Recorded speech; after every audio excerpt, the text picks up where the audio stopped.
evening students. In this class we are going to study investment multiplier. Investment multiplier को हम लोग हिंदी में कहते हैं निवेश गुणक।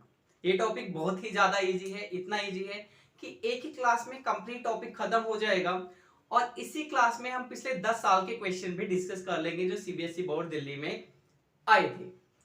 और ये टॉपिक इतना इंपॉर्टेंट है कि हर साल इस टॉपिक से पेपर में क्वेश्चन आता है, कभी 1 मार्क्स का, कभी 3-4 मार्क्स का, कभी 6 मार्क्स का। इस बात को भी ध्यान रखना, इस टॉपिक से 6 मार्क्स का क्वेश्चन भी आता है। इस टॉपिक से न्यूमेरिकल क्वेश्चन भी आता है, थ्योरेटिकल क्वेश्चन भी आता है, किसी किसी साल तो थ्योरेटिकल न्यूमेरिकल दोनों ही आ जाते हैं। और ये टॉपिक इतना इंटरेस्टिंग है कि जब आप इसे पढ़ोगे तो आपको बहुत मजा आएगा, आपको पता ही नहीं चलेगा क्लास कब खत्म हो गई है। तो चलिए करते हैं स्टार्ट। सबसे पहली बात तो यह है कि जो इन्वेस्टमेंट मल्टीप्लायर का कंसेप्ट है, इसका जन्म कैसे हुआ। देखिए, इन्वेस्टमेंट मल्टीप्लायर एक बहुत ही सिंपल सी बात पे डिपेंड है और वो सब आपको पता है, मुझे भी पता है, सबको पता है। बट डिफरेंस ये है, जो बात आपको पता है जब आप एग्जाम में लिखोगे तो उसको थोड़ा सिस्टमेटिक वे में लिखना पड़ेगा। इन्वेस्टमेंट मल्टीप्लायर में ऐसी कोई चीज नहीं है जो आपको नहीं आती हो। आपको पता है, मुझे पता है, दुनिया में रहने वाले हर व्यक्ति को पता है। बट डिफरेंस इतना है, जिसने टॉपिक को नहीं पढ़ा है वो उसको सिस्टमेटिक वे में नहीं लिख पाएगा, जिसने पढ़ा है वो उसको सिस्टमेटिक वे में लिख पाएगा। आता उसको भी है जिसने नहीं पढ़ा है और आता उसको भी है जिसने पढ़ा है। चलिए स्टार्ट करते हैं एक एग्जांपल से। आप मुझे ट्यूशन फी देते हो और एग्जांपल को सिंप्लीफाई करने के लिए हम लोग ये एज्यूम कर लेते हैं, आपने जो मुझे ट्यूशन फी दी है वो दी है ₹1000। अब मैं यहां से रुपी का साइन फिलहाल इग्नोर कर देता हूं, जिससे कैलकुलेशन करना थोड़ा सा आसान हो जाता है। अब ध्यान देना, आपने मुझे 1000 रुपीज दिए, ये आपके लिए खर्चा है। आपके लिए क्या है? आपके लिए है खर्चा, मीन्स एक्सपेंडिचर, जिसको हम लोग हिंदी में कहते हैं व्यय। बट ये मेरे लिए क्या है? मेरे लिए है इनकम। इनकम का मतलब है आय। तो पहली बात आपको ये समझनी है कि एक इंसान का खर्चा दूसरे इंसान के लिए इनकम होती है, ये बात आपको पता है। अब क्या होगा, आपने मुझे 1000 रुपए दिए, 1000 रुपए मेरे पास आ गए, मेरी इनकम हो गई। आपको ये बात भी पता है, जो इनकम होती है, इनकम का कुछ पार्ट हम कंज्यूम कर लेते हैं, बाकी का पार्ट सेव कर लेते हैं। Y is standing for income in macro economics. तो मैं भी क्या करूंगा, मैं इस 1000 रुपए में से कुछ पैसे तो कंज्यूम करूंगा और बाकी पैसे क्या कर दूंगा, सेव कर दूंगा। अब मैं इस 1000 रुपए में से कितने पैसे कंज्यूम करूंगा, कितने पैसे सेव करूंगा, ये डिपेंड करता है एमपीसी पे। एक और इंपॉर्टेंट बात, इन्वेस्टमेंट मल्टीप्लायर का पूरा टॉपिक एमपीसी पे डिपेंड करता है। यहां तक मैं आपको बता चुका हूं, आपने खर्चा करा 1000 रुपए का, वो 1000 रुपए मेरी इनकम है। अब इस 1000 रुपए में से मैं कुछ पार्ट कंज्यूम करूंगा, कुछ पार्ट सेव करूंगा। कंज्यूम करूंगा मतलब उपभोग करूंगा, ठीक है। अब 1000 रुपए में से मैं कितना पार्ट कंज्यूम करूंगा, कितना पार्ट उपभोग करूंगा, इसकी वैल्यू डिपेंड करती है एमपीसी पे। आपको पता है एमपीसी क्या होती है? एमपीसी होती है delta C upon delta Y. और एमपीसी आपको ये बताती है, अगर किसी इंसान की इनकम बढ़ती है तो उस बढ़ी हुई इनकम में से वो कितना पार्ट कंज्यूम कर लेता है, यानी कि कितना पार्ट उपभोग पर खर्च कर देता है। तो 1000 रुपए में से मैं कितना पार्ट कंज्यूम करूंगा, ये जानना बहुत ज्यादा जरूरी है इन्वेस्टमेंट मल्टीप्लायर के लिए। हम लोग ये एज्यूम कर लेते हैं कि जो एमपीसी की वैल्यू है वो है 0.50। अगर एमपीसी की वैल्यू 0.50 है, इसका मतलब क्या है? इसका मतलब यह है, जब किसी भी इंसान की इनकम बढ़ेगी तो उसका 50% वो कंज्यूम कर देगा, बढ़ी हुई इनकम का 50% कर देगा सेव। इस हिसाब से आपने जो मुझे 1000 रुपए दिए थे, जो कि आपका खर्चा था, मेरी इनकम थी, मैं इसमें से क्या करूंगा, मैं इसमें से 500 रुपीज कंज्यूम कर दूंगा और 500 रुपीज कर दूंगा सेव। तो मैंने 500 ही क्यों खर्च करें? क्योंकि हम लोगों ने मान लिया है कि हमारी इकोनॉमी यानी अर्थव्यवस्था में जो एमपीसी की वैल्यू है वो 0.5 है। ध्यान से समझ लेना, इन्वेस्टमेंट मल्टीप्लायर पूरा एमपीसी पे डिपेंड करता है। तो एमपीसी हमने मान ली 0.5 है। जिस इंसान की भी इनकम बढ़ेगी वो उस बढ़ी हुई इनकम का 50% कंज्यूम कर देगा, यानी उपभोग कर लेगा, बाकी का 50% कर देगा सेव। अब इस एग्जांपल को थोड़ा और आगे लेके चलते हैं। आप यहां तक नोट करना चाहते हो, नोट कर सकते हो। अब देखिए, जो 1000 रुपीज आपने खर्च करे थे, यानी कि जो मेरी इनकम थी, मैंने क्या करा, मैंने उसमें से 500 रुपीज खर्च करे। क्यों? क्योंकि एमपीसी है 0.5, तो मैंने 500 रुपीज खर्च करे हैं। फॉर एग्जाम्पल मैं गया और मैंने अपना जाके मोबाइल रिचार्ज करा लिया, तो ये 500 रुपीज गए मोबाइल रिचार्ज वाले के पास। अब जैसा हमने माना है कि एमपीसी 0.5 है, तो मोबाइल रिचार्ज वाला भी क्या करेगा, इसका 50% खर्च कर देगा, यानी वो कितना खर्च कर देगा, 250। हम ये मान के चलते हैं कि उसने ये पैसा दे दिया दूध वाले को, उसने दूध लिया था। अब दूध वाला क्या करेगा, दूध वाले के पास इतने पैसा है, वो भी इसका 50% खर्च कर देगा। तो ये जो प्रोसेस है ये चलता रहेगा। कब तक चलता रहेगा, जब तक देखो 1000 से 500 हुआ, 500 से 250 हुआ, 250 से 125, जब ये घटते घटते घटते घटते बहुत कम हो जाएगा, तब तक ये प्रोसेस चलता रहेगा। अब यहां से समझने वाली क्या बात है, ये ऐसी बात है जिसको समझने के बाद आपको ये पता चल जाएगा इन्वेस्टमेंट मल्टीप्लायर क्या है, जो इन्वेस्टमेंट मल्टीप्लायर हमें बताना चाहते हैं। आपने जो 1000 रुपए खर्च करे थे, आपके 1000 रुपए खर्च होने से 1000 रुपए की इनकम तो मेरी हुई, और आपके 1000 रुपए खर्च करने से 500 रुपए की इनकम किसी और की भी हुई, जिसे मैंने दिए, जैसे मैंने मोबाइल वाले को दिए। उसके बाद क्या हुआ, इन्हीं पैसों में से 250 रुपए की इनकम किसी और की हुई, इन्हीं पैसों में से 125 रुपए की इनकम किसी और की हुई, और ये चलता रहेगा। फिलहाल हम यहां तक की बात करते हैं।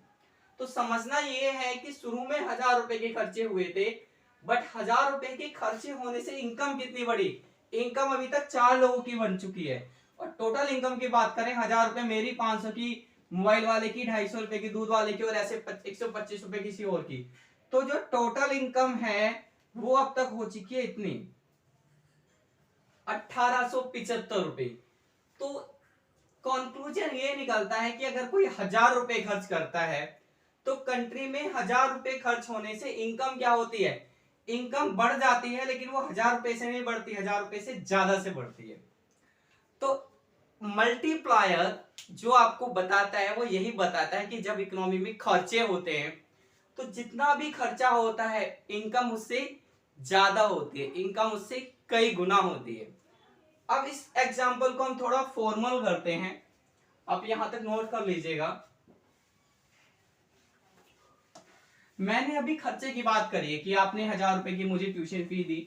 अब देखिए जो खर्चे होते हैं इकोनॉमी में वो कई तरह के होते हैं। पहला जो फैमिली करती है, पहला खर्चा होता है कंजम्पशन एक्सपेंडिचर, यानी कि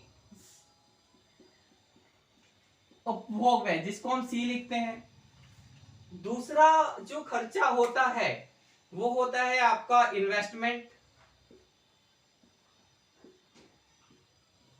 यानी कि निवेश व्यय, जिसको हम लोग आई लिखते हैं।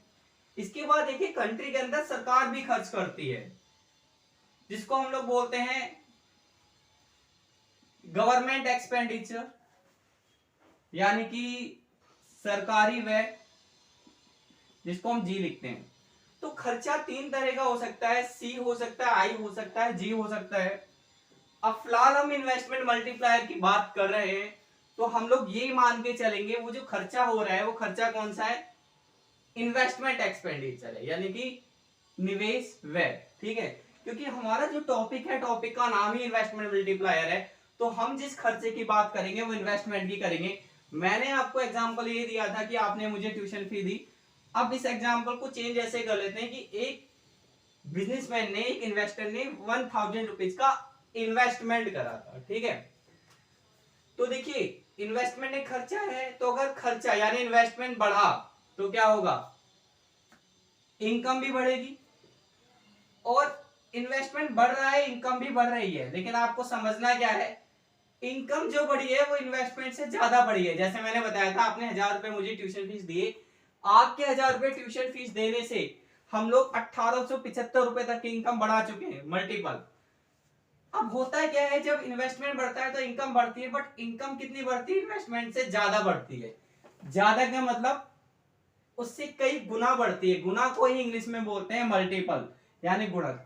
इसलिए इस टॉपिक को बोला जाता है इन्वेस्टमेंट मल्टीप्लायर, यानी कि निवेश गुणक। निवेश गुणक का मतलब क्या होता है, जब इन्वेस्टमेंट बढ़ता है तो इनकम बढ़ती है, और इनकम इससे कई गुना बढ़ती है। जितना हमने इन्वेस्टमेंट करा है उसकी मल्टीपल में बढ़ेगी, इसलिए ही हम लोग इसको बोलते हैं निवेश गुणक, यानी इन्वेस्टमेंट मल्टीप्लायर। ये बात आपको समझ में आ गई होगी आई थिंक। अब क्या है, मैंने कहा था ये बात तो देखो सबको पता है, ये बात आपको पता होगी, ऐसा कुछ नहीं है, बात मेरे पढ़ाने से पहले आपको बता देते, आपको पता था एक का खर्चा दूसरे की इनकम बनती है। बट हमें इसको थोड़ा फॉर्मल वे में लिखना पड़ेगा, सिस्टमेटिक वे में लिखना पड़ेगा, क्योंकि हम पढ़ रहे हैं। देखिए एक सिंपल सी बात होती है, इस देश में कोई व्यक्ति पढ़ा लिखा हो या फिर अनपढ़ हो, उसे इकोनॉमिक्स की कुछ बातें पता होती हैं। उसे पता है पेट्रोल महंगा होने से इन्फ्लेशन होता है, महंगाई बढ़ जाती है। उसे पता है हमारी कंट्री में अनएम्प्लॉयमेंट है, बेरोजगारी है, बेरोजगारी के कारण क्या है। ये एजुकेटेड व्यक्ति को भी पता है, ये अनएजुकेटेड व्यक्ति को पता है। डिफरेंस क्या होता है? डिफरेंस ये होता है कि एजुकेटेड व्यक्ति उस बात को सही तरीके से लिख पाता है और किसी को बता पाता है। अनएजुकेटेड व्यक्ति को बात पता तो होती है, बट वो उसको सही तरह से लिख नहीं सकता है, वो उसको सही तरह से किसी को समझा नहीं पाता है। तो अब आप क्योंकि एजुकेटेड हो और अनएजुकेटेड आदमी से डिफरेंशिएट कैसे होगा, ये जो बात मैंने आपको समझाई है, आपको इसको लिखने का सही तरीका पता होना चाहिए। तो जब इन्वेस्टमेंट बढ़ता है तो इसका मतलब क्या है कि इन्वेस्टमेंट में चेंज हो रहा है, चेंज इन इन्वेस्टमेंट। और जब इन्वेस्टमेंट में चेंज का हिंदी में हम बोलेंगे निवेश में परिवर्तन। और ऐसे ही हमारे इनकम में भी चेंज हो रहा है, चेंज इन इनकम, यानी कि आय में परिवर्तन। तो आपको पता है जो वर्ड होता है चेंज, चेंज यानी परिवर्तन, हम इकोनॉमिक्स में परिवर्तन के लिए डेल्टा का यूज करते हैं। तो हम लोग क्या करेंगे, अब इसको ऐसे लिख लेंगे, ये है डेल्टा आई और ये हो गया आपका डेल्टा वाई, इस फॉर्म में आपको लिखना है।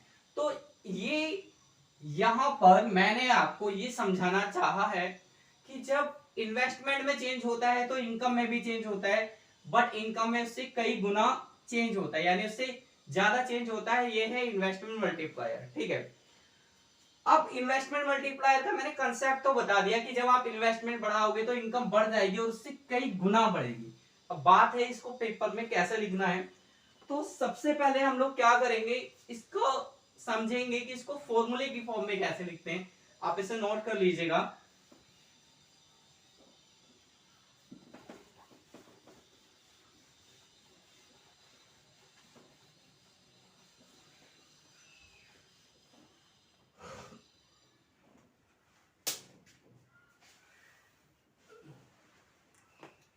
देखिए इन्वेस्टमेंट मल्टीप्लायर में शॉर्ट में इसके लिए IM लिख रहा हूं, बट आपको एग्जाम में पूरा ही लिखना पड़ेगा इन्वेस्टमेंट मल्टीप्लायर, ठीक है। दो बातें थी, डेल्टा आई और दूसरी बात थी डेल्टा वाई। इनकम किसकी वजह से बढ़ रही है? इन्वेस्टमेंट की वजह से, और इन्वेस्टमेंट एक खर्चा है। इन्वेस्टमेंट मल्टीप्लायर को हम के से डिनोट करते हैं, किससे? के से या फिर अल्फा से। कुछ बुक में के है, कुछ बुक में अल्फा है, एनसीईआरटी की किताब में अल्फा दिया हुआ है, तो आप इसे अल्फा से भी डिनोट कर सकते हो। अब करना क्या है, हम इसे इस फॉर्म में लिख लेंगे, ये जो है इस तरह से। तो delta Y upon delta I, ये आपका इन्वेस्टमेंट मल्टीप्लायर को लिखने का तरीका है, या कह सकते हो ये इसका फॉर्मूला है, ठीक है। Delta Y divided by delta I. अब ये फॉर्मूला क्या बताता है, इस फॉर्मूले को आप दो तरह से समझा सकते हो, दो तरह से बता सकते हो वर्ड्स में। पहला तो आप ये बता सकते हो, ये फॉर्मूला आपको बता रहा है इन्वेस्टमेंट में चेंज होने से इनकम में कितना चेंज होता है। क्या? इन्वेस्टमेंट में चेंज होने से इनकम में कितना चेंज होता है। चेंज दो तरह का होता है, अगर इन्वेस्टमेंट बढ़ेगा तो इनकम भी बढ़ेगी और उससे ज्यादा बढ़ेगी, इन्वेस्टमेंट घटेगा तो इनकम भी घटेगी और उससे ज्यादा घटेगी। तो ये जो फॉर्मूला है इन्वेस्टमेंट मल्टीप्लायर का, वो आपको ये बता रहा है कि इन्वेस्टमेंट में चेंज होने से इनकम में चेंज होता है, बट हमें ये नहीं पता कि इन्वेस्टमेंट में चेंज होने से इनकम में कितने गुना चेंज होगा। वो 2 गुना हो सकता है, वो 3 गुना हो सकता है, वो 4 गुना हो सकता है। अगर आप इन्वेस्टमेंट को बढ़ाते हो तो इनकम 2 गुना भी बढ़ सकती है, 3 गुना भी बढ़ सकती है, 4 गुना बढ़ सकती है, मींस डबल हो सकती है, ट्रिपल्स हो सकती है, 4 टाइम्स हो सकती है। अब इस फॉर्मूले से हमें सिर्फ ये पता चल रहा है कि इन्वेस्टमेंट बढ़ने से इनकम बढ़ेगी, बट ये नहीं पता चल रहा है कि इन्वेस्टमेंट बढ़ने से इनकम कितनी बढ़ेगी। तो आगे क्या करते हैं, हम इस फॉर्मूले को थोड़ा मॉडिफाई करते हैं, और फॉर्मूला मॉडिफाई होने के बाद हो जाता है ये 1 माइनस एमपीसी। अब ये प्रॉपर फॉर्मूला हो गया है। इस फॉर्मूले की हेल्प से आप ये बता सकते हो कि जब आप इन्वेस्टमेंट बढ़ाओगे तो इनकम कितनी बढ़ेगी, डबल होगी, ट्रिपल होगी, 4 टाइम्स होगी। और वो किस पे डिपेंड करेगा, वो डिपेंड करेगा एमपीसी पे। मैंने आपको पहले ही बताया था इन्वेस्टमेंट मल्टीप्लायर के अंदर एमपीसी बहुत ही इंपॉर्टेंट चीज है। तो इस फॉर्मूले की हेल्प से आप बता सकते हो कि जब इन्वेस्टमेंट बढ़ेगा तो इनकम उससे कितना गुना बढ़ेगी। इसका देखिए यूज क्या होता है। बेसिकली क्या होता है, जब हमारी कंट्री में रिसेशन होता है, बेरोजगारी होती है, अनएम्प्लॉयमेंट होता है और लोगों की इनकम कम हो रही होती है, तो गवर्नमेंट को डिसाइड करना पड़ता है कि हमें हमारी कंट्री में इनकम बढ़ाने की जरूरत है। अब गवर्नमेंट के पास इकोनॉमिस्ट लोग होते हैं, उनके पास एक पर्टिकुलर एस्टिमेशंस के तरीके होते हैं जिनको आप आगे आने वाली क्लासेस में पढ़ोगे। अगर आप इकोनॉमिक्स ऑनर्स करते हो या फिर एमए इकोनॉमिक्स करते हो या फिर आप स्टैट्स ऑनर्स करते हो, तो वहां पे इन सब चीजों को पढ़ोगे। इन मेथड्स का यूज करके पहले वे कैलकुलेशन करते हैं, वो डिसाइड करते हैं हमें हमारी कंट्री में इतनी इनकम बढ़ाने की जरूरत है। फॉर एग्जांपल उन्होंने डिसाइड करा हमें हमारी कंट्री में जो इनकम बढ़ानी है वो 100 मिलियन बढ़ानी है। छोटा सा एग्जांपल लेते हैं। अब 100 मिलियन इनकम बढ़ाने के लिए उन्हें ये डिसाइड करना पड़ेगा, इनकम डायरेक्ट तो बढ़ेगी नहीं, ऐसा तो होगा नहीं आरबीआई पैसा छाप के सबको दे दे। उसके लिए हमें क्या करना पड़ेगा, हमें लोगों को एम्प्लॉयमेंट देना पड़ेगा, यानी इन्वेस्टमेंट करना पड़ेगा। फैक्ट्री में सड़कें बनानी पड़ेंगी, स्कूल्स खोलने पड़ेंगे, हॉस्पिटल खोलने पड़ेंगे। तो 100 मिलियन की इनकम बढ़ाने के लिए हमें कितना इन्वेस्ट करना है ये पता करना जरूरी होता है। इसलिए क्या होता है, इसलिए इन्वेस्टमेंट मल्टीप्लायर का यूज करा जाता है। अगर गवर्नमेंट को ये पता है इन्वेस्टमेंट मल्टीप्लायर की वैल्यू 2 है, तो गवर्नमेंट क्या करेगी, 15 मिलियन का इन्वेस्ट करेगी। 2 का मतलब डबल इनकम हो जाएगी ना, 50 मिलियन का इन्वेस्टमेंट करेगी तो 100 मिलियन की इनकम बढ़ जाएगी। और उसके लिए गवर्नमेंट क्या करती है, उसके लिए गवर्नमेंट पहले एमपीसी को भी कैलकुलेट कर लेती है। अब ये फॉर्मूला हो गया। अब इस फॉर्मूले से समझते हैं हमें कैसे पता चल पाएगा कि इन्वेस्टमेंट इंक्रीज करने से इनकम कितने गुना बढ़ेगी। तो देखिए हम एग्जांपल लेते हैं, हम लोग ये मानते हैं एमपीसी जो है वो 0.75 है, ठीक है। अगर एमपीसी 0.75 है और इस फॉर्मूले में हम लोग वैल्यू डाल दें एमपीसी की 0.75, तो होगा क्या, होगा ये 1 में से 0.75 सब्ट्रैक्ट करोगे तो 0.25 होगा, पॉइंट हटाओगे ऊपर 2 जीरो आएगी, इनको डिवाइड करोगे क्या आ गया 4। इसका मतलब है जितना भी आप इन्वेस्टमेंट करोगे इनकम उससे 4 टाइम्स बढ़ेगी, यानी कि 4 गुना बढ़ेगी। 1000 रुपीज का इन्वेस्टमेंट होगा तो कंट्री में इनकम बढ़ेगी 4000 से। 100 रुपीज का इन्वेस्टमेंट होगा तो इनकम बढ़ेगी 400 रुपीज से, ठीक है। इसके बाद एक एग्जांपल और लेते हैं, हम लोग ये मान के चलते हैं एमपीसी है हमारी 0.5, तो इस केस में अगर हम इन्वेस्टमेंट मल्टीप्लायर की वैल्यू कैलकुलेट करें तो कितनी आएगी, एमपीसी की जगह डालोगे आप 0.50, 1 में से 0.50 को सब्ट्रैक्ट करोगे तो कितना बचेगा 0.50, पॉइंट हटाओगे ऊपर तो जीरो आएगी, कैलकुलेट करोगे कितना आएगा 2। अगर एमपीसी आपकी 0.5 है तो इसका मतलब है इन्वेस्टमेंट मल्टीप्लायर की वैल्यू 2 है, जितना भी इन्वेस्टमेंट करोगे इनकम उससे डबल हो जाएगी। तो मैंने आपको इन्वेस्टमेंट मल्टीप्लायर का पूरा बैकग्राउंड बता दिया है। अब एग्जाम में आपको क्या क्या चीजें लिखनी होती है, आपको उसका मीनिंग पता होना चाहिए, आपको उसके डिटर्मिनेंट्स पता होने चाहिए, आपको इसका डायग्राम बनाना आना चाहिए और इसकी बैकवर्ड और फॉरवर्ड प्रोसेस पता होनी चाहिए, और आपको इन्वेस्टमेंट मल्टीप्लायर का मैकेनिज्म पता होना चाहिए। तो ये सारी बातें अब एक एक करके समझेंगे और ये बातें आपको बहुत आसानी से समझ में आ जाएगी। क्यों, क्योंकि ये सारी बातें पता चल चुकी हैं। अब तो सिर्फ हमें ये पता करना है इन चीजों को लिखना कैसे कैसे है। सारी बातें मैं एक एक करके आपको बताऊंगा, साथ ही उसके नोट्स भी आपको दूंगा, ठीक है। तो चलिए करते हैं स्टार्ट। पहले आप यहाँ तक नोट कर लीजिए। देखिए सबसे पहले तो आपको पता होना चाहिए इन्वेस्टमेंट मल्टीप्लायर की डेफिनेशन क्या होती है। तो इन्वेस्टमेंट मल्टीप्लायर की जो डेफिनेशन है वो इस फॉर्मूले से ही बन जाती है। अगर आप इस फॉर्मूले को वर्ड्स में लिख दो तो इन्वेस्टमेंट मल्टीप्लायर की डेफिनेशन बन जाएगी। अब इसे वर्ड्स में कैसे लिखेंगे, वर्ड्स में ऐसे लिखेंगे इन्वेस्टमेंट मल्टीप्लायर क्या है, ये देखिए ये क्या है, ये रेशो का साइन है। इन्वेस्टमेंट मल्टीप्लायर रेशो है किसका, change in income to change in investment. हम एक बात और, ये जो वाई है मैक्रो इकोनॉमिक्स में वाई का मतलब नेशनल इनकम होता है। तो आप कह सकते हैं investment multiplier can be define as ratio of change in national income to change in investment. आप इसे एक तरह से और डिफाइन कर सकते हो, आप इसे ऐसे डिफाइन कर सकते हो, अगर इन्वेस्टमेंट में इंक्रीज होता है तो इनकम में कितना इंक्रीज होता है, ये हमें इन्वेस्टमेंट मल्टीप्लायर बताता है। हिंदी में आप कहोगे कि निवेश गुणक हमें ये बताता है जब आय में निवेश गुणक हमें ये बताता है जब निवेश में वृद्धि करी जाती है तो आय में भी वृद्धि होती है, और आय में निवेश से कई गुना वृद्धि होती है। तो डेफिनेशन हिंदी और इंग्लिश दोनों में आपकी स्क्रीन पर है, आप लोग नोट कर लीजिए। अगर आपको कोई डाउट है तो कमेंट करके मुझे बताइएगा, मैं नेक्स्ट क्लास में आपका डाउट भी क्लियर करूंगा। एक बार मैं डेफिनेशन बता देता हूं क्या है, इंग्लिश में बहुत क्लियर है, हिंदी में बता देता हूं। हिंदी में सिर्फ ये बताया गया है जब इन्वेस्टमेंट बढ़ेगा तो इनकम भी बढ़ेगी, बट जो इनकम बढ़ रही है वो इन्वेस्टमेंट से कई गुना है, यानी इन्वेस्टमेंट से ज्यादा बढ़ रही है। तो पहली चीज इन्वेस्टमेंट मल्टीप्लायर का कंसेप्ट आप समझ चुके हो, इन्वेस्टमेंट मल्टीप्लायर की डेफिनेशन मैंने आपको लिखवा दी है।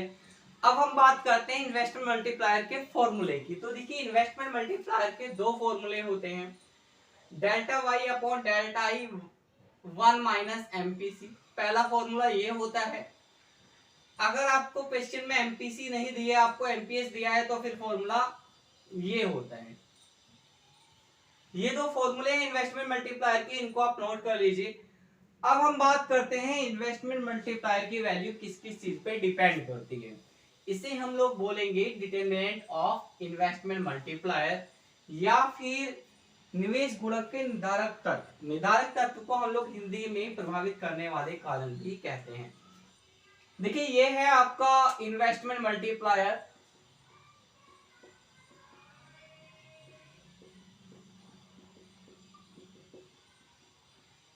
ठीक है। तो इन्वेस्टमेंट मल्टीप्लायर दो चीजों पे डिपेंड करता है, कैसे पता चलेगा, देखिए एक फॉर्मूला ये है, एक फॉर्मूला ये है। तो पहला फॉर्मूला जो है वो आपका है, उसके अंदर एमपीसी है, तो इन्वेस्टमेंट मल्टीप्लायर की वैल्यू एमपीसी पे डिपेंड करती है, इन्वेस्टमेंट मल्टीप्लायर की वैल्यू एमपीएस पे डिपेंड करती है। देखिए एमपीसी और इन्वेस्टमेंट मल्टीप्लायर, जिसको हम कैसे डिनोट कर लेते हैं, इन दोनों के बीच में एक डायरेक्ट रिलेशनशिप होता है। क्या होता है, डायरेक्ट रिलेशनशिप। डायरेक्ट के लिए को हम लोग हिंदी में कहेंगे सीधा संबंध। एक और बात, डायरेक्ट को आप लोग पॉजिटिव भी बोल सकते हो।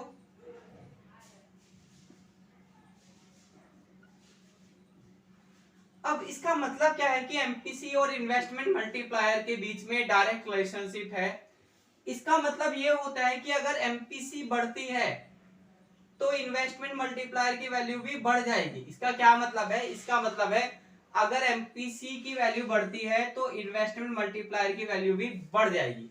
अब एग्जाम में अगर ये क्वेश्चन आता है what is the relationship between MPC and investment multiplier, यानी एमपीसी और निवेश गुणक के मूल्य में कैसा संबंध होता है, 1 मार्क्स में आएगा तो सीधा लिखना सीधा संबंध होता है, डायरेक्ट रिलेशनशिप होता है। बट क्वेश्चन अगर 3 मार्क्स में आया है तो आपको ये बात प्रूव करके भी बतानी पड़ेगी। तो आप इस बात को प्रूव करके कैसे बताओगे, आप इस बात को प्रूव करके ऐसे बताओगे जैसे मैं आपको बता रहा हूं। आप क्या करोगे, पहले तो स्टेटमेंट लिख देना। स्टेटमेंट क्या लिखना है वो मैं नोट्स अभी आपको स्क्रीन पे दे दूंगा, आप नोट कर लेना। पहले स्टेटमेंट लिखना, स्टेटमेंट के बाद कुछ कैलकुलेशन दिखानी पड़ेगी। कैलकुलेशन क्या दिखानी पड़ेगी, पहले लिखना केस 1, एमपीसी की वैल्यू लेना 0.50, ठीक है। अब इन्वेस्टमेंट मल्टीप्लायर का जो फॉर्मूला होता है delta Y upon delta I 1 minus MPC. आप इसमें एमपीसी की वैल्यू जब डालोगे 0.50 तो क्या होगा, 1 में से 0.5 को घटाओगे तो 0.50 आएगा, पॉइंट हटाओगे ऊपर 2 जीरो आएगी। इस तरह से आपके पास इन्वेस्टमेंट मल्टीप्लायर की वैल्यू आई 2। अब एक केस और लेना केस 2। अब माना एमपीसी को आप 0.5 से कुछ भी ज्यादा, जैसे मैंने मान लिया 0.75। फिर ये जो फॉर्मूले में इस वैल्यू को डालना, ये आपका फॉर्मूला होता है इन्वेस्टमेंट मल्टीप्लायर का। यहां डालेंगे 0.75.1 में से 0.75 को सब्ट्रैक्ट करोगे तो आपके पास आएगा 0.25, पॉइंट हटाओगे ऊपर 2 जीरो आएगी, उसके बाद आ गया 4। देखो तो क्या हुआ, जो हमने बात कही थी कि एमपीसी बढ़ने पर इन्वेस्टमेंट मल्टीप्लायर बढ़ जाता है, बात प्रूव हो गई ना। पहले था एमपीसी 0.5 तो इन्वेस्टमेंट मल्टीप्लायर कितना आया 2। फिर एमपीसी था 0.75 यानी एमपीसी बढ़ गया तो इसकी वैल्यू कितनी आई 4। तो स्टेटमेंट के बाद ये दोनों केसेस लिख देना, ऐसे ही आपको पूरे नंबर मिल जाएंगे। तो मैंने आपको बता दिया है कि एमपीसी और इन्वेस्टमेंट मल्टीप्लायर में कैसा रिलेशनशिप होता है। अब देखिए एमपीसी और एमपीएस और इन्वेस्टमेंट मल्टीप्लायर में कैसा रिलेशनशिप होता है ये समझते हैं। तो एमपीएस और इन्वेस्टमेंट मल्टीप्लायर के बीच में जो रिलेशनशिप होता है वो नेगेटिव रिलेशन होता है, यानी कि ऋणात्मक संबंध। नेगेटिव को हम लोग इनवर्स भी बोलते हैं, अपोजिट भी बोलते हैं। ऋणात्मक को हम लोग उल्टा भी बोलते हैं, विपरीत भी बोलते हैं।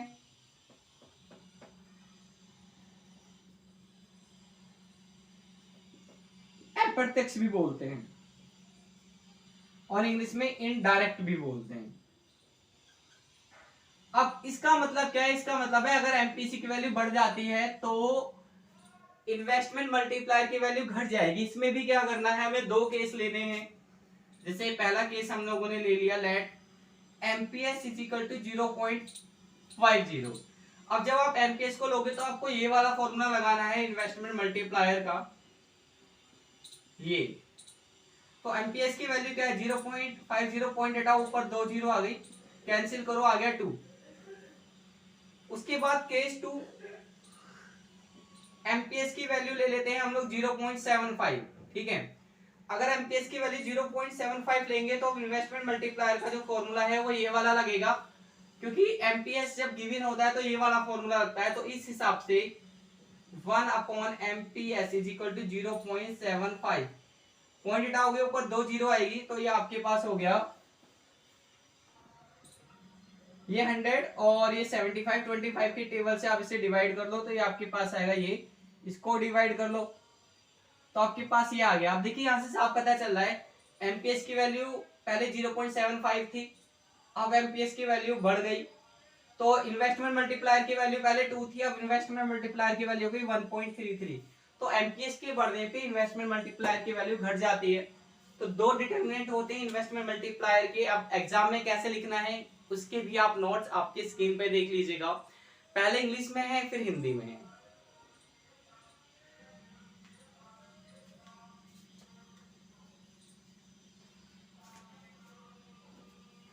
देखिए अब आपको ये पता चल गया कि इन्वेस्टमेंट मल्टीप्लायर क्या होता है, उसका फॉर्मूला क्या होता है, उसके डिटरमिनेंट क्या होते हैं। अब हम लोग बात करते हैं जो इन्वेस्टमेंट मल्टीप्लायर है उसके आप डायग्राम से कैसे समझाओगे। आपको उसे डायग्राम से भी समझाना होता है, बट इसे समझाने से पहले हम लोग कुछ बातें मान रहे हैं। देखिए अब क्या हो गया है, आपको पता है कि जो सीबीएसई बोर्ड है उसमें मैक्रो इकोनॉमिक्स और इंडियन इकोनॉमी दोनों में ही 1-1 मार्क्स के 10-10 क्वेश्चंस आते हैं। और जो एक एक नंबर के वो जो क्वेश्चन है वो बहुत ही डीप नॉलेज से रिलेटेड आते हैं। कुछ क्वेश्चन तो बहुत ही सिंपल से आते हैं, कुछ क्वेश्चन आते हैं बहुत ही बेसिक, बहुत डिटेल, जिसके लिए बच्चे को जो बुक है वर्ड टू वर्ड पढ़ी होनी चाहिए डिटेल में कई बार, ठीक है। तो पहले क्या होता था कि इन्वेस्टमेंट मल्टीप्लायर के एजम्पशंस हम नहीं भी पढ़ते थे तो भी हमारा काम चल जाता था, बट अब हमें इन्वेस्टमेंट मल्टीप्लायर के एजम्पशंस भी पता होने चाहिए। ये एजम्पशंस पता होने के बाद ही मैं आपको इसको डायग्राम से अगर समझाऊंगा तो आपको ये बहुत अच्छे से समझ में आएगा। तो पहले ये समझ लो कि इन्वेस्टमेंट मल्टीप्लायर का जो कंसेप्ट है वो कंसेप्ट हमने कुछ बातों के बेस पर बनाया है। वो बात क्या है, सबसे पहली बात तो इसमें आप इन्वेस्टमेंट का नेचर समझो। ये जो हमारा इन्वेस्टमेंट है, इन्वेस्टमेंट दो तरह का होता है, एक प्लान्ड होता है जिसको हम लोग नियोजित बोलते हैं, और दूसरा होता है आपका एक्चुअल। जिसको हम बोलते हैं वास्तविक। तो अगर 1 मार्क्स में क्वेश्चन ये आता है कि इन्वेस्टमेंट मल्टीप्लायर का कंसेप्ट किस एजम्पशंस पे यानी कि मान्यता पे बेस्ड है, आपका इन्वेस्टमेंट प्लान होता है या फिर एक्चुअल, तो आपको एक बात ध्यान रखनी है कि एक्चुअल इन्वेस्टमेंट की बात नहीं हो रही है, प्लान्ड इन्वेस्टमेंट की बात हो रही है। तो इन्वेस्टमेंट कैसा है, प्लान्ड है, पहली बात। दूसरी बात यह है कि जो प्लान्ड इन्वेस्टमेंट होता है, प्लान्ड इन्वेस्टमेंट को हम लोग एक्स एंड इन्वेस्टमेंट भी बोलते हैं। क्या बोलते हैं, एक्स एंड। एक होता है एक्स एंड और एक होता है एक्स पोस्ट। तो एक्स पोस्ट इन्वेस्टमेंट नहीं है, एक्स एंड इन्वेस्टमेंट है। अगर 1 नंबर का क्वेश्चन आएगा तो बात पे ध्यान रखना, अगर क्वेश्चन में पूछा जाए कि इन्वेस्टमेंट मल्टीप्लायर में इन्वेस्टमेंट एक्स एंड होता है या फिर एक्स पोस्ट होता है, वो जो एक्स एंड और एक्स पोस्ट को हिंदी में क्या कहते हैं मुझे एग्जैक्ट अभी याद नहीं आ रहा है, बट क्लास के बाद मैं आपको कमेंट में बता दूंगा कि एक्स एंड को हिंदी में क्या कहते हैं और एक्स पोस्ट को हिंदी में क्या कहते हैं। ठीक है। तीसरी बात आपको ध्यान रखनी है, जो इन्वेस्टमेंट होता है वो ऑटोनोमस हो सकता है, ऑटोनोमस को हम इंडिपेंडेंट भी बोलते हैं और हिंदी में बोलते हैं स्वायत्त, स्वायत्त यानी कि स्वतंत्र। और जो आपका इन्वेस्टमेंट है, ये मैं रफ कर देता हूं, यहां लिख देता हूं, चलिए, इंडिपेंडेंट। आपका जो इन्वेस्टमेंट है वो इंड्यूस भी हो सकता है। कैसा हो सकता है, इंड्यूस। इंड्यूस को हिंदी में बोलते हैं प्रेरित। तो आपको ये बात ध्यान रखनी है कि इन्वेस्टमेंट एक्चुअल नहीं है, एक्स पोस्ट नहीं है और इंड्यूस नहीं है। इन्वेस्टमेंट आपका प्लान्ड है, एक्स एंड है, ऑटोनोमस है यानी कि स्वायत्त। ये बहुत इंपॉर्टेंट बात है। तो हमारा जो पहला अजम्पशन है वो ये है कि हमारा इन्वेस्टमेंट प्लान्ड है, एक्स एंड है और ऑटोनोमस है। पहला हमारा एक एजम्पशन ये है कि हमारी जो इकोनॉमी है वो 2 सेक्टर है। 2 सेक्टर का मतलब है उसमें कोई गवर्नमेंट नहीं है, कोई एक्सपोर्ट नहीं है, कोई इंपोर्ट नहीं है, सिर्फ 2 सेक्टर है। एक हाउस होल्ड यानी परिवार क्षेत्र, दूसरा है हमारा फर्म यानी कि उत्पादक क्षेत्र। जैसा कि मैंने टॉपिक आपको पढ़ाया था सर्कुलर फ्लो ऑफ इनकम, उसमें 2 सेक्टर इकोनॉमी बताई थी।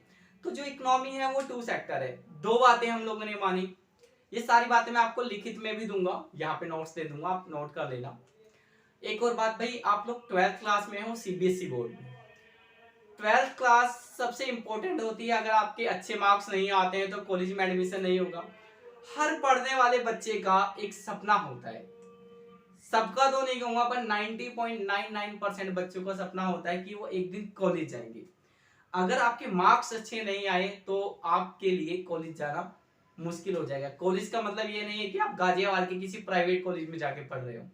मेरा बेसिकली मैं दिल्ली में रहता हूं तो मुझे बाकी स्टेट का ज्यादा नहीं पता है। कॉलेज में पढ़ने का मतलब है आप दिल्ली यूनिवर्सिटी के किसी एक कॉलेज में जाकर एडमिशन लेते हो और आपकी अच्छे से कॉलेज लाइफ जीते हो। उसके लिए बहुत जरूरी होता है कि आपके अच्छे से मार्क्स आए। उस अच्छे से मार्क्स के लिए इंपॉर्टेंट बात होती है कि आप पेपर अच्छे से लिखो, और पेपर अच्छे से लिखने के लिए चीजें आपके दिमाग में रहनी चाहिए। उसके लिए सबसे इंपॉर्टेंट चीज होती है, जो भी नोट्स है ना उसको आप रजिस्टर में अपने हाथ से लिखो, स्क्रीनशॉट मत लो। स्क्रीनशॉट लेते हो बाद में हमें टाइम मिलता नहीं है क्योंकि बहुत सारी चीजें होती है, मुझे पता है आप लोग भी बिजी हो, 5 सब्जेक्ट है और भी चीजें होती हैं। तो होता क्या है कि हम स्क्रीनशॉट ले लेते हैं, बाद में नोट करेंगे। कुछ लोग तो कहते हैं बाद में नोट करेंगे, कुछ तो कहते हैं छोड़ना। तो मैं उनकी बात तो कर नहीं रहा हूँ जिनको अच्छे मार्क्स नहीं लाने हैं, जिनको कॉलेज नहीं जाना है, बात उनके जिनको अच्छे मार्क्स लाने हैं। तो आप वीडियो को पॉज करके चीजें नोट करा करो, स्क्रीनशॉट के चक्कर में मत पढ़ो। मेरा काम था आपके साथ अपना एक्सपीरियंस शेयर करना, आपको एडवाइस देना। अब आगे का काम आपका है, आपको स्क्रीनशॉट लेना है, स्क्रीनशॉट लो, आपको नोट करना है, नोट करो। तो मैंने आपको बता दिया इन्वेस्टमेंट कैसा होता है, इकोनॉमी 2 सेक्टर होती है। तीसरी बात है जो एमपीसी है, एमपीसी वो फिक्स है। फिक्स का मतलब एमपीसी में कोई चेंज नहीं हो रहा है, इट इज कांस्टेंट। ठीक है। और जो अगली बात है कि हमारी जो इकोनॉमी है, हमारी जो अर्थव्यवस्था है वो इक्विलिब्रियम में है, यानी कि इकोनॉमी में क्या है, इकोनॉमी में संतुलन है। ये बात भी हम लोगों ने मान ली है। इनमें से कोई भी एक अजम्पशन 1 मार्क्स में आपसे पूछा जा सकता है। अब हमारा लास्ट एजम्पशन ये है, देखिए क्या होता है, जैसे भी आपने मुझे ट्यूशन फी दी तब मैंने आपको बताया था ये मान के चल रहा है मैं 1 या 2 महीने बाद खर्च नहीं करूंगा, मैं तुरंत उस पैसे को खर्च करूंगा। इसको हम लोग फॉर्मल वे में बोलते हैं there is no time lag. कोई टाइम लैग नहीं है, यानी कि कोई हिंदी में बोलेंगे कोई समय अंतराल नहीं है, कोई समय का अंतर नहीं होता है। जैसे ही पैसे आते हैं वैसे ही हम लोग खर्च कर देते हैं। वैसे तो इन्वेस्टमेंट मल्टीप्लायर में अजम्पशंस होते हैं 12 या 13, बट आपके 12th स्टैंडर्ड पे according to NCERT and CBSE board आपके लिए सिर्फ इतना समझना जरूरी है जितने अजम्पशंस मैंने आपको बताए हैं। अब ये अजम्पशंस मैंने आपको बता दिए हैं, तो इन्हें बताने के बाद हम लोग इन्वेस्टमेंट मल्टीप्लायर को डायग्रामेटिकली समझेंगे। बहुत सिंपल सी बात है। देखिए मैंने आपको जो अजम्पशंस बताए हैं, इन एजम्पशंस में मैंने आपको सबसे पहले तो ये बताया कि जो इकोनॉमी, सॉरी सबसे पहले नहीं बताया, उनमें से एक एजम्पशन ये बताया है कि जो इकोनॉमी है वो इक्विलिब्रियम में है। मैंने कुछ क्वेश्चंस पहले कराए थे तो आपको पता है इकोनॉमी इक्विलिब्रियम में जब होती है जब C प्लस आई होता है, यानी जब Y is equal to AD होता है। तो जब आप इन्वेस्टमेंट मल्टीप्लायर का डायग्राम बनाओगे तो सबसे पहले आपको क्या करना पड़ेगा, आपको डायग्राम के अंदर ये दो चीजें बनानी पड़ेंगी। ये दो चीजें कैसे बनाएंगे, देखिए ये आपको पता है यहाँ पर हम लोग नेशनल इनकम को दिखाते हैं, ये आपका एग्रीगेट डिमांड कर्व है। अब इस ग्राफ के अंदर दो चीजें बना दो, Y और AD। तो ये आपका YD हो गया, Y हो गया जो कि 45 डिग्री की लाइन होती है, और ये हो गया आपका AD। AD क्या होता है, C प्लस I होता है, जहां पर एक दूसरे को इंटरसेक्ट करते हैं, ये हो गया आपका इक्विलिब्रियम। हम इसे मान लेते हैं E0 और इसे मान लेते हैं Y स्टार। स्टार का मतलब इक्विलिब्रियम होता है, इकोनॉमिक्स में आमतौर पर हम स्टार इक्विलिब्रियम के लिए यूज करते हैं, और ये हो गया Y0। तो हमारे जंक्शन ये था कि जो इकोनॉमी है वो कहां पर है, इक्विलिब्रियम में। तो ये बात हो गई, इकोनॉमी इक्विलिब्रियम में, ये बात हो गई। अब हमें इन्वेस्टमेंट मल्टीप्लायर क्या बताता है, इन्वेस्टमेंट मल्टीप्लायर बताता है कि अगर इन्वेस्टमेंट बढ़ता है तो इनकम भी बढ़ेगी हमें, और जो इनकम बढ़ेगी वो इन्वेस्टमेंट से ज्यादा बढ़ेगी।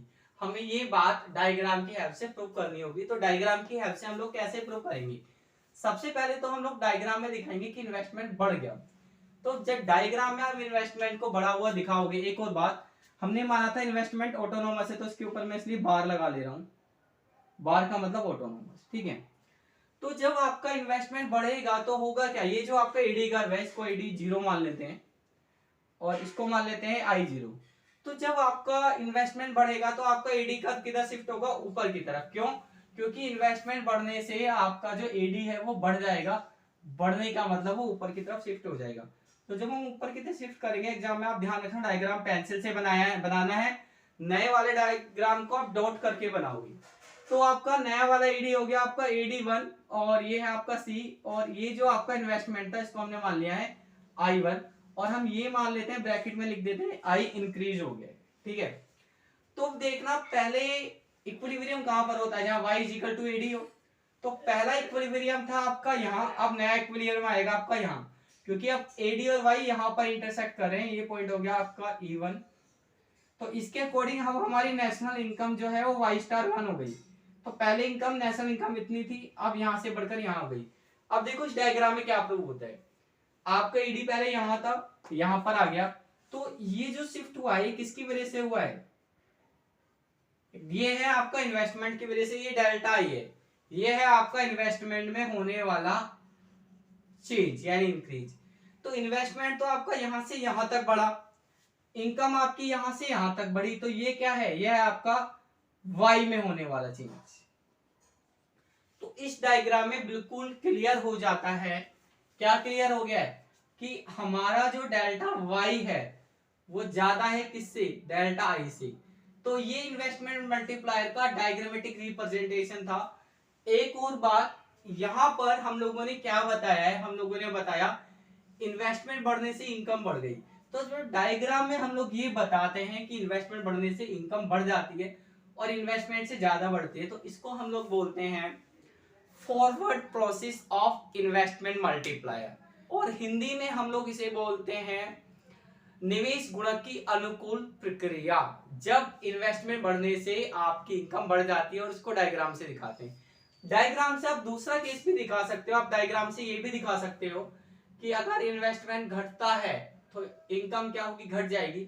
चलिए इस केस को ऐसे दिखाते हैं, जब इन्वेस्टमेंट घटेगा तो आपका जो एडी कर्व है वो नीचे की तरफ शिफ्ट हो जाएगा। और अब जो नया एडी हम इसको मान लेते हैं एडी 2, और ये सी प्लस आई 2, और यहाँ पे ऐसे डिक्रीज का साइन लगा देते हैं। तो नया वाला इक्विलिब्रियम हमारा ये होगा y स्टार 2। साफ पता चल रहा है कि ये आपका डेल्टा आई है और ये आपका डेल्टा वाई है, और जो आपका डेल्टा वाई है वो डेल्टा आई से ज्यादा है। तो जब आप ये दिखाते हो डायग्राम से कि इन्वेस्टमेंट घटने पर इनकम घट जाती है, इसे हम लोग बोलते हैं backward process of investment multiplier, यानी कि निवेश गुणक की प्रतिकूल प्रक्रिया।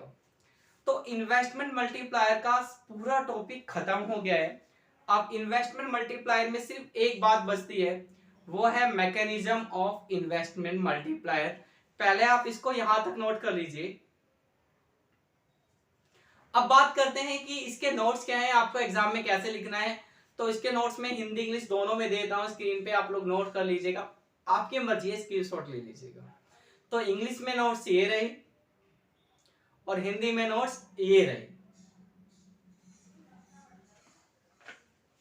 देखिए हम लोगों ने इन्वेस्टमेंट मल्टीप्लायर का मीनिंग पढ़ लिया, उसका फॉर्मूला पढ़ लिया, उसके डिटरमिनेंट पढ़ लिए हम लोगों ने, उसको डायग्राम की हेल्प से फॉरवर्ड और बैकवर्ड यानी अनुकूल प्रतिकूल प्रक्रिया भी पढ़ लिए। अब इन्वेस्टमेंट मल्टीप्लायर में लास्ट टॉपिक बचता है मैकेनिज्म ऑफ इन्वेस्टमेंट मल्टीप्लायर, जिसे हिंदी में हम लोग बोलते हैं निवेश गुणक की यांत्रिकता। अब पहली इंपॉर्टेंट बात तो ये कि अगर ये टॉपिक पेपर में आया तो 6 मार्क्स खाएगा, तो इसको आप बिल्कुल हल्के में नहीं ले सकते हो, क्योंकि आया तो 6 मार्क्स मिलेंगे आपको, ठीक है।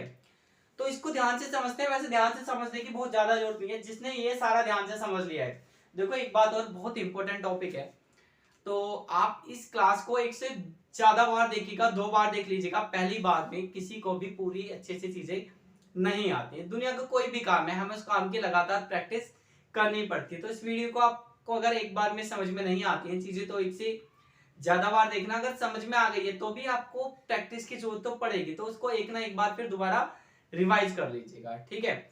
नोट्स लिख लीजिएगा, नोट्स पढ़ लीजिएगा। अब जो मैकेनिज्म है उसके अंदर हमें 2 बातें पहले अपने आप से माननी पड़ती हैं। पहली चीज ये है कि जो इन्वेस्टमेंट है, इन्वेस्टमेंट में जो स्टार्टिंग का इंक्रीज हो रहा है, वो जो इंक्रीज है हम लोगों ने मान लिया है वो 100 रुपीज का है, ठीक है। और हम लोगों ने मान लिया है कि जो एमपीसी है वो है 0.50। अब एग्जाम में एक बार क्वेश्चन आया था, अभी मैं आपके साथ डिस्कस करूंगा। उन्होंने आपको दे दिया था 1000, ये दे दिया था 0.8, उससे कोई फर्क नहीं पड़ेगा, वो आप खुद से ही करना, फिलहाल आप ये समझ लो। तो ये 2 चीजें हमें अपने आप से ऐड करनी है। अब देखो क्या होगा, अब हमें निकालना है इनकम में कितना चेंज हो रहा है, क्या निकालना है, इनकम में चेंज निकालना है। तो ये जो 100 रुपीज का इन्वेस्टमेंट हुआ ये किसी के पास जाएगा, वो क्या करेगा, वो इसका 50% खर्च करेगा ऐसे। ये फिर किसी और के पास जाएगा, हम सबको जोड़ेंगे, सॉरी इसका 50% इतना, फिर इसका आधा किसी और के पास जाएगा इतना। तो ये जो प्रोसेस है ये चलता रहेगा, कब तक चलेगा, ये चलता रहेगा इनफाइनाइटली, ठीक है। अब ध्यान से समझना, 100 का मतलब 100, ये जो 0.5 है इसको हमने निकाला कैसे था, इसको निकाला था 0.5 की 100 से मल्टीप्लाई करके। तो आप इसको ऐसे भी लिख सकते हो, ठीक है।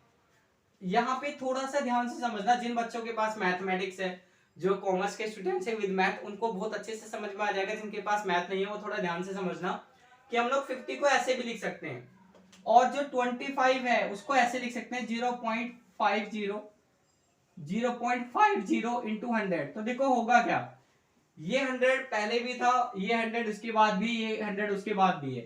पहले 0.5 नहीं था, फिर 0.5 आ गया, 0.5 आ गया 2 बार। तो हम इसको 2 बार को ऐसे लिखेंगे 0.50 का स्क्वायर। आगे क्या होगा, आगे हो जाएगा 0.50 का क्यूब इंटू 100। ये प्रोसेस ऐसे चलता रहेगा, चलता रहेगा, चलता रहेगा। अब आपको इसका टोटल करना है, तो सीधी सी बात होती है 1 + 2 + 3 + 4, तो हम फटाफट टोटल कर देते हैं, 10 है। अब हमें आगे तो पता नहीं है कि डिजिट क्या है, तो हम टोटल कैसे करें। तो देखिए उसके लिए एक फॉर्मूला होता है, याद कर लेना, क्योंकि 6 मार्क्स के क्वेश्चन है। आप लिखना, हिंदी में भी यही लिखना है, इंग्लिश में भी लिखना है। We know that sum of infinite GP series, ये जो सीरीज है, जो बच्चे मैथ पढ़ते हैं 11th 12th में, जिन्होंने मैथ पढ़ा है, जो मैथ पढ़ रहे हैं, उन्हें पता है कि ये जो सीरीज है वो इनफाइनाइट जीपी सीरीज है। इनफाइनाइट जीपी सीरीज की पहचान क्या होती है समझ लो। इनफाइनाइट जीपी सीरीज की पहचान ये होती है, पहले ए होता है, फिर ए आर होता है, फिर ए आर स्क्वायर होता है, फिर ए आर क्यूब होता है, फिर ऐसे ऐसे चलता रहता है। तो अगर इस तरह की कोई सीरीज है आपके पास और आप इसका टोटल करोगे तो इसका टोटल आएगा ये ए 1 माइनस आर। ये आपको फॉर्मूला लिखना है, इसके भी नंबर होंगे, ये नहीं लिखोगे तो पूरे मार्क्स आपको नहीं मिलेंगे। तो ये फॉर्मूला है। अगर हम अब आप इस वाले इक्वेशन को ध्यान से देखें, ये इक्वेशन देखने पे हमें क्या पता चलता है, इसके राइट हैंड साइड को अगर हम देखेंगे तो इस फॉर्मूले में ए था, ए की जगह आपके पास 100 है, तो इसका जो सम है वो बाद में क्या आया ए, तो आप ए की जगह क्या लिख दो 100, ठीक है। फिर बाद में जो फॉर्मूला है वो क्या है 1 माइनस आर, तो 1 की जगह 1 लिखो, आर की जगह क्या लिखोगे, ध्यान से देखो, ए 100, उसके बाद ये ए, ये 100 ही है, ए के साथ वाला आर है, तो आर क्या है ये, उसके बाद आर स्क्वायर यानी ये, उसके बाद आर क्यूब यानी कि ये। तो आर की जगह आपके पास 0.50, और एक बात और ध्यान रख सकते हो, आपका आर हमेशा एमपीसी होगा। क्या आपका आर हमेशा एमपीसी होगा। तो ये 100 है, और इसमें से आप इसको घटाओगे 1 में से 0.5 को, तो यह आएगा, और ये आ गया आपके 0, और आप इसको कर लीजिएगा डिवाइड, तो आपके पास आ गया 200 रुपीज। इससे पता ये चलता है कि जब आप 100 रुपीज का इन्वेस्ट करते हो और एमपीसी 0.50 है, तो इनकम में 200 का इंक्रीज होगा, यानी इनकम उससे 2 गुना बढ़ जाएगी। अब ये बात हमने मैकेनिज्म से बताई है, हम इसे बिना मैकेनिज्म के भी सीधा से फॉर्मूले से भी बता सकते थे। देखो कैसे बताते, ये फॉर्मूला आपको पता है ये, तो इसकी वैल्यू क्या है 0.50, 1 में से 0.50 को सब्ट्रैक्ट करोगे तो 0.50, पॉइंट हटा दो, ऊपर क्या आ गया 2 जीरोस को कैंसिल कर दो, तो कितना आ गया 2। तो साफ पता चल रहा है कि इन्वेस्टमेंट मल्टीप्लायर की वैल्यू हमारे पास 2 आ गई है, तो जितना भी हम इन्वेस्टमेंट करेंगे उससे डबल इनकम हो जाएगी। तो इन्वेस्टमेंट था 100, इनकम डबल कितनी होगी 200, तो ये वैसे भी पता चल रहा है। बट एग्जाम में अगर वो आपसे पूछेगा इन्वेस्टमेंट मल्टीप्लायर का मैकेनिज्म, यांत्रिकता निवेश गुणक की, तो फिर आपको ऐसे समझाना है, ये पूरा प्रोसेस है। अब इसको लिखना है कैसे है पेपर में कि आपके 6 के 6 नंबर मिल जाएं। तो देखिए आप एक काम करना, वैसे मैं आपको नोट्स दे सकता था, बट मुझे नोट्स देने की जरूरत इसलिए नहीं है क्योंकि मैं फालतू की मेहनत क्यों करूं, नोट्स आपके पास ऑलरेडी अवेलेबल है। मैं बताता हूं इसके नोट्स कहां मिलेंगे। सीबीएसई की वेबसाइट पे सीबीएसई का इकोनॉमिक्स का सपोर्टिंग मटेरियल है, हिंदी मीडियम में भी है, इंग्लिश मीडियम में भी है। इस क्वेश्चन का आंसर उन्होंने बहुत अच्छे तरीके से लिख रखा है, बिल्कुल वैसे ही लिख रखा है कि अगर कोई टीचर भी उसका आंसर लिखवाएगा तो वैसे ही लिखवाएगा, तो आपको उसके आंसर लिखने पे 6 नंबर पूरे मिल जाएंगे। आप सीबीएसई की वेबसाइट पे विजिट करना, वहां पे एग्जाम का ऑप्शन आएगा, आप जब सर्च करोगे तो वहां पे आपको प्रीवियस ईयर के क्वेश्चन पेपर मिलेंगे, सपोर्टिंग मटेरियल मिलेगा, वहां से जाके आप इस टॉपिक को का जो आंसर है देख लीजिएगा।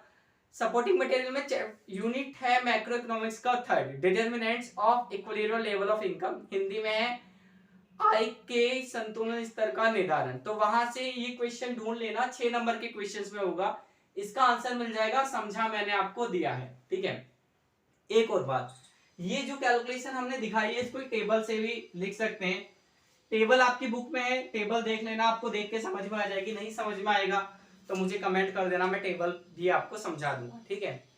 तो ये इन्वेस्टमेंट मल्टीप्लायर का हमारा पूरा टॉपिक खत्म हो गया। बात करते हैं लास्ट ईयर की क्वेश्चंस की, तो मैं पिछले 10 साल के क्वेश्चन पेपर आपके साथ डिस्कस करूंगा। करते हैं स्टार्ट, पहले आप यहाँ तक नोट कर लीजिए। सबसे पहले हम लोग क्वेश्चन करेंगे, जो क्वेश्चन पेपर है 2020 का, मेरे पास इसका सेट 3rd है, क्वेश्चन 7th आया था इन्वेस्टमेंट मल्टीप्लायर से। क्वेश्चन आपकी स्क्रीन पर है, हिंदी और इंग्लिश दोनों में। आप इस क्वेश्चन को अच्छे से एक बार पढ़ लीजिएगा। क्वेश्चन पढ़ने के बाद आपको पता चलेगा कि आपको क्वेश्चन में एमपीएस दिया है 0.25, और क्वेश्चन में आपको दिया है निवेश में परिवर्तन यानी कि चेंज इन इन्वेस्टमेंट, जो कि आपका 250, और ये रुपीज करोड़, ठीक है। इसके बाद आपको क्वेश्चन में निकालना है डेल्टा वाई। तो बहुत सिंपल सा क्वेश्चन है, delta Y upon delta I ये इन्वेस्टमेंट मल्टीप्लायर का फॉर्मूला होता है। एमपीएस दिया है तो ये वाला फॉर्मूला लगाना। मैंने आपको दो फॉर्मूले बताए थे इन्वेस्टमेंट मल्टीप्लायर के। अब डेल्टा वाई आपको निकालना है, डेल्टा आई की आप वैल्यू डाल दीजिएगा 250 और एमपीएस की वैल्यू डाल देना 0.25। पॉइंट हटाओगे ऊपर 2 जीरो आ जाएगी, ये हो गया आपका डेल्टा वाई। ऐसे रहेगा, इस 250 को इधर ले आना तो 250 इधर आएगा, 250 इंटू 100 नीचे है आपको 25। इससे इसको डिवाइड कर दो, 1 आ जाएगा, आपके पास डेल्टा वाई की वैल्यू आ गई 1000। अब 2019 में जो क्वेश्चन आया था ये आपका होमवर्क है।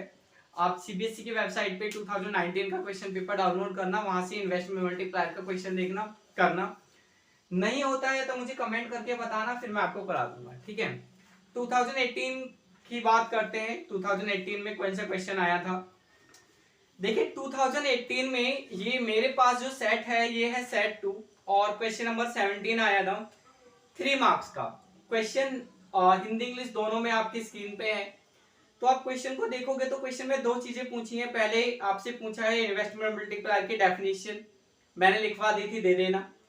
इसके बाद आपसे पूछा है सीमांत उपभोग प्रवृत्ति यानी कि एमपीसी। एमपीसी और निवेश गुणक में क्या संबंध होता है ये पूछा है, 3 नंबर का क्वेश्चन है। मैं आपको करा चुका हूं, नोट्स भी आपको दे चुका हूं, तो आप लिख देना और केस 1 केस 2 समझा देना, ठीक है। अब हम चलते हैं 2017 पे। तो देखिए 2017 का मेरे पास जो सेट है सेट 1 है और 6 मार्क्स का क्वेश्चन आया था। क्वेश्चन नंबर है 30, आप देख लीजिएगा, आपकी स्क्रीन पे लिखा हुआ है। क्योंकि 6 मार्क्स का क्वेश्चन है इसलिए मैं कोई रिस्क नहीं ले रहा हूं आपके साथ, मैं हल्का सा आपको डिस्कस करके बता देता हूं। देखिए आपको क्वेश्चन में दिया है, आप क्वेश्चन वीडियो को पॉज करके पहले क्वेश्चन देख लो अच्छे से।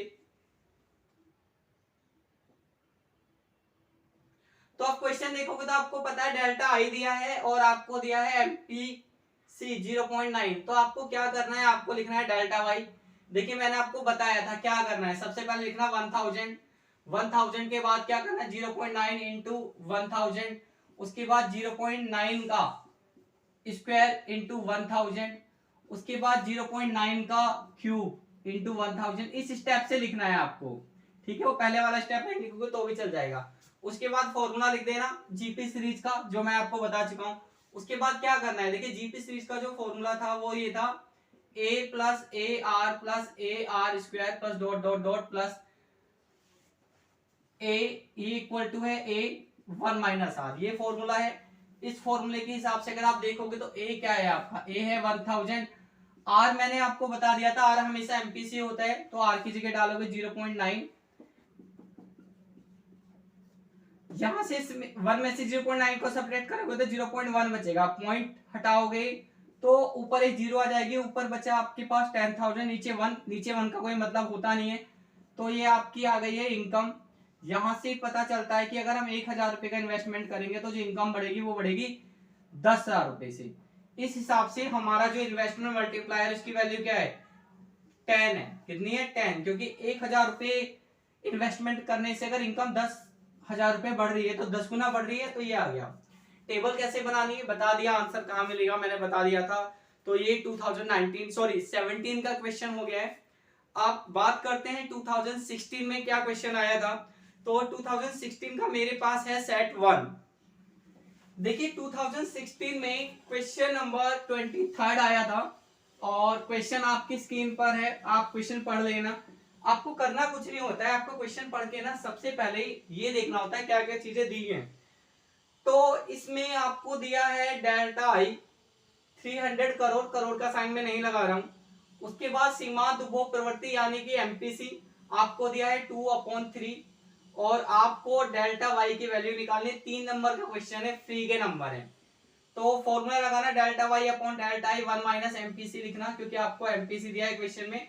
डेल्टा वाई आपको निकालना है, डेल्टा वाई रहेगा डेल्टा आई की जगह आपको 300 दिया है, 1 माइनस एमपीसी की जगह दिया है आपको 2/3, ठीक है 2/3। तो डेल्टा वाई आपका ऐसे रहेगा, इस 300 को आप यहां ले आना, 300 इंटू 1 ये हो गया आपके पास।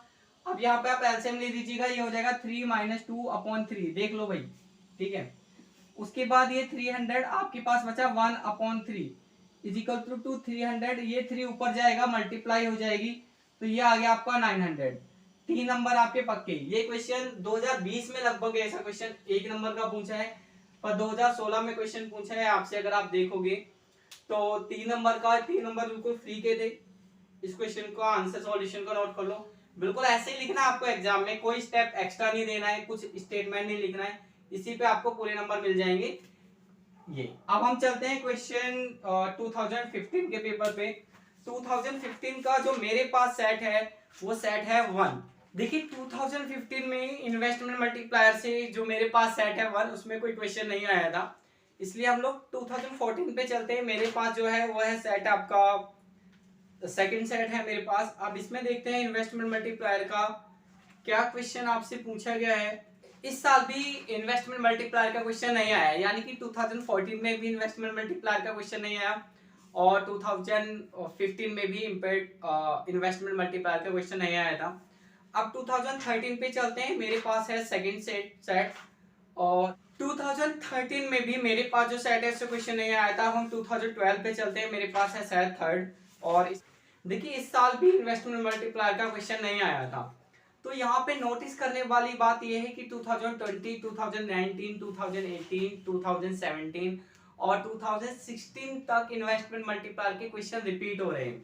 तो 16, 17, 18, 19, 20 पिछले 5 सालों से इन्वेस्टमेंट मल्टीप्लायर का क्वेश्चन बार बार रिपीट हो रहा है।